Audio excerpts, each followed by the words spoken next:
beneath the flowers for a couple of hours on a beautiful day. Salut à tous les fans de Dragon Ball, aujourd'hui on va parler du dernier épisode de Dragon Ball Super, le 101. Et avant toute chose j'ai envie de dire, enfin on a eu un bon épisode.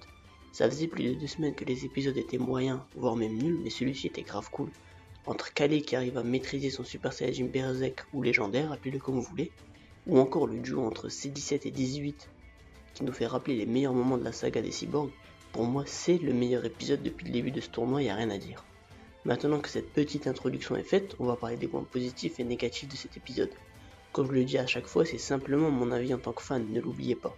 On va donc commencer par les points positifs. Tout d'abord, on va parler de Kale qui a réussi à maîtriser son pouvoir. J'ai trouvé que dans cet épisode, le personnage a réussi à trouver une identité propre à lui-même. Donc je m'explique. Dans les épisodes où elle se transforme, comme par exemple le sang, Kale était simplement pâle copie de Broly, voire même une mauvaise copie de Broly. Elle se transformait pour pas grand chose et surtout la scène où elle crie Sangoku, dans l'épisode 100, ressemble à la même scène que celle de Broly, c'est quasiment du copier-coller. Mais maintenant, avec cette maîtrise de son pouvoir et cette transformation, je trouve que le personnage se détache de ses origines et ramène quelque chose de nouveau, un vent de fraîcheur sur le Super Saiyajin légendaire. Bien sûr, il reste quand même des choses à revoir, comme par exemple la raison pour laquelle elle se transforme, même si que pour cet épisode, il y avait une symbolique derrière la scène, puisqu'elle se transforme pour protéger Caulifla, celle qu'il a toujours protégée. Mais j'aurais aimé, comme je l'ai dit dans la dernière review, voir le passé du personnage, car j'ai une petite hypothèse sur ce sujet. Je crois que Caulifla ou ses parents ont dû recueillir Kale quand elle était jeune. Depuis Caulifla est la seule famille qui lui reste, ce qui pourrait rendre logique ou plutôt acceptable toutes ces transformations. En plus de ça, Kale appelle Caulifla sœur alors que Caulifla l'appelle très rarement ainsi. Je vais pas trop m'aventurer dans cette théorie puisque nous sommes dans une vidéo review, mais je voulais simplement le partager avec vous. En deuxième point positif, je vais parler de C17 et C18, ça m'a fait plaisir de revoir les deux cyborgs combattre côte à côte, comme dans le bon vieux temps, surtout que maintenant C17 est beaucoup plus fort que dans Dragon Ball Z, et surtout j'ai l'impression de retrouver leur côté un peu maléfique, particulièrement pour C18 qui depuis le début de Dragon Ball Super, elle a été présentée comme étant simplement la femme de Krillin et rien d'autre. Ça m'a fait plaisir de la revoir au top de sa forme, et pareil pour C18, le revoir utiliser certaines transformations a dû faire plaisir à beaucoup de fans, moi y compris. De plus, j'espère que C17 aura un rôle important dans ce tournoi, comme faire partie des derniers combattants ou quelque chose du genre.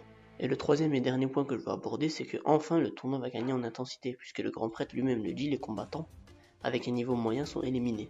Il reste quasiment que les meilleurs, ils vont donc se battre à fond puisque beaucoup de forts combattants ne sont pas à 100%, comme par exemple Jiren, Gohan, Piccolo, Toppo, et sûrement beaucoup d'autres.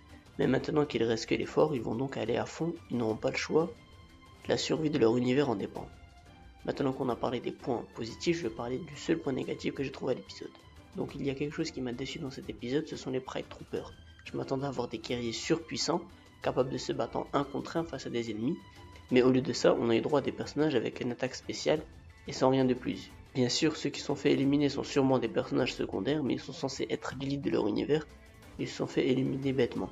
Ce sont les seuls gros points négatifs que j'ai trouvé à cet épisode. Il en a eu d'autres, mais beaucoup moins importants, comme par exemple Goku qui arrive à creuser un trou dans l'arène du tournoi, alors qu'on était censé avoir un métal robuste, ou encore Gohan et Piccolo qui font pas grand chose dans cet épisode, mais je considère que ce n'est pas forcément des points importants dès lors que ça n'est pas indirectement à la suite du tournoi.